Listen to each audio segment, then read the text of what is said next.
咱不得不说，别看印度现代军武是一个比一个搞笑，什么暴愤航母、阿琼主战坦克，整得一个比一个魔幻，但是在冷兵器时代，印度着实让全世界都惊艳了一把，让人不得不怀疑，印度是不是把高端的武器天赋全都加在了古代，做出来的古代兵器丝毫不逊色于世界。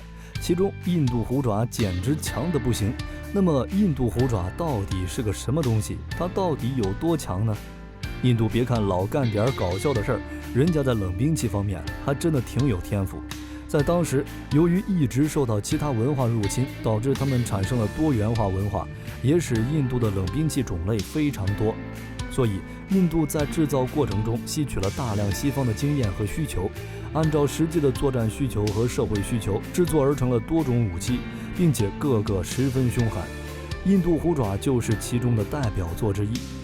根据史料记载，印度虎爪最早出现于16到18世纪。这款武器可不像大刀拳剑那样巨大，它的模样小巧玲珑，使用时双手套入环内，将利刃藏于手心之中，就可以直接使用了。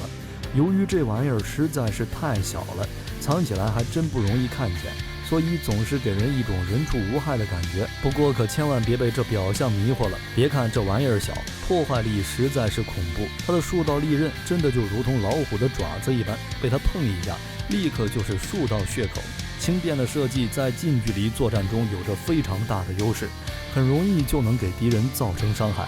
一刀下去，轻则重伤，重则当场身亡。不过这款武器毕竟太小，戴在手上的武器，说实话真和长枪这些武器打不了，毕竟古印度人也不是金刚狼，印度虎爪也不是艾特曼合金制造，没有削铁如泥的能力。那么这款武器适合什么人使用呢？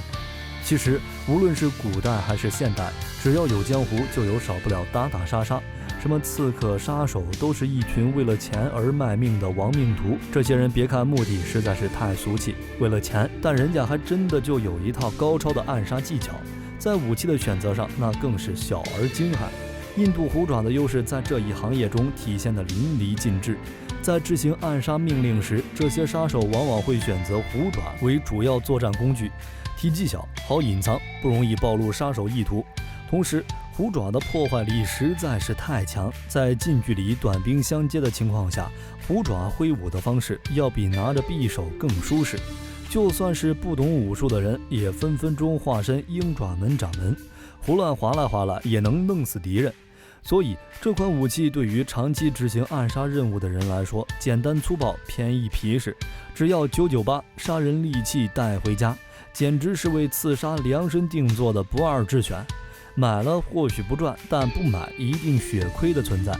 并且千万不要认为这款武器没有任何实战经验，都是印度人民吹嘘出来的。当年印度将军阿夫扎尔汗就是死于虎爪之手。要知道，阿夫扎尔汗可是印度数1数2的名将，他一个人能抱起8个士兵都抬不动的大炮，有着把玩举鼎之力。在莫卧儿时期，阿夫扎尔汗手持一杆长矛，在战场上所向披靡。这样的人物，说实话还真不是一般人能杀得了的，毕竟是战场上刀尖舔血的人物。但可惜的是，他做梦都没想过，一场鸿门宴再加上一把小小的虎爪，居然要了他的命。这是虎爪最为辉煌的战绩，也让这款武器一举成名。当然，虎爪除了暗杀过知名人物外，它能受到大众喜爱，很大原因源自于它的名字。在16到18世纪这200年，印度人民对老虎有着近乎于疯狂的崇拜。虎爪完全模仿老虎的爪子，它就像一种图腾一样，拥有它就等于拥有了老虎。这也让印度虎爪的热度非常高，成为了许多人都会采购的存在。不过这也引发了一个很尴尬的问题，虎爪这个东西实在是太便宜了，而且隐藏起来也非常方便。于是许多狂热的好战分子就坐不住了，纷纷看中虎爪的优势，开始从各个渠道购买，并表示你们刺客能用的东西，我们流氓凭啥不能用？这不比板砖要好使得多呀！所以在市井之中，许多不法分子拿着虎爪到处搞事。对于平民来说，那玩意儿真的太厉害，没有长武器的他们只有被欺负的份儿。这突然就让我想到，在现代中为啥许多国家不禁长枪，而是专门禁手枪了？实在是太好隐藏了，谁兜里揣个这玩意儿，分分钟就能化身杀人狂魔，在大街上大杀四方。这也使这款武器的地位非常尴尬，只能说再好的武器在邪恶的面前也会受人唾弃。但即使如此，虎爪依旧是暗杀界和流氓界的主流兵器。不过随着热武器的出现，杀手有了比虎爪更直接的选择，拿枪不比这玩意儿好使，一枪下去深藏功与名。流氓对此表示不服，我总不能拿枪搞事啊。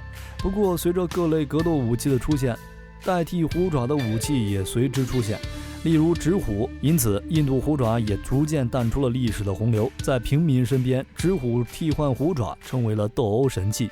纸虎算得上虎爪的一种替代品，当然我们不考虑各种带着尖刺长得像情趣用品的异性纸虎，就普通的纸虎来说，它与虎爪的攻击方式、外形几乎出奇的一致。这时或许有小伙伴会说，这不是瞎编吗？纸虎不就是个锤人的格斗拳套吗？这能和杀人武器攻击一样？ No， 纸虎的打击方式根本就不是直拳直接攻击人体，要是这么打那完了，人家是折了几根肋骨，你的指骨也是废了。这种杀敌一千自损一千的蠢事咱可别干啊。